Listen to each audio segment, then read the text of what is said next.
আমি ডিপ্লোপিয়া সম্বন্ধে কিছু বলতে চাই। একটা লোক যখন ডাবল ভিশন নিয়ে আসে, যে আমি একটা জিনিসকে দুটো দেখছি, চলতে ফিরতেও সুবিধা হচ্ছে, বই পড়তে পারছি না, তাহলে আমরা তখন চোখের ডাক্তারের কাছে অনেক রুগী শরণাপন্ন হন। তো এটা একটা ইমার্জেন্সি ব্যাপার। কেন ইমার্জেন্সি ব্যাপার এটা আমি বলছি। এটা ব্রেন স্ট্রোকে হতে পারে, ব্রেন টিউমারে হইতে পারে, অথবা আঘাতজনিত কারণে হইতে পারে, ইত্যাদি বিভিন্ন কারণে হয়ে থাকে। এখন কোনোগুলি আবার চিকিৎসাযোগ্য, বেশিরভাগই চিকিৎসাযোগ্য। এই চিকিৎসা করার জন্য আপনি যদি আগে যান তাহলে হয়তো আপনি আহ, ফল ফল পাবেন। আর যদি দেরি করে যান তাহলে হয়তো রোগটা আরও বেড়ে যেতে পারে বা সমস্যাটা আরও জটিল হয়ে যেতে পারে। তো যখনই ডাবল দেখবেন মনে করবেন এটা একটা ইমার্জেন্সি জিনিস, ইট মে বি ইমার্জেন্সি।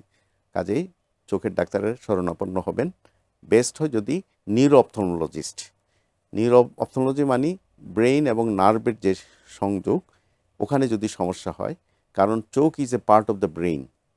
তো এটা আমার কথা, যে এটাকে কখনো নেগলেক্ট করবেন না, হেলা করবেন না।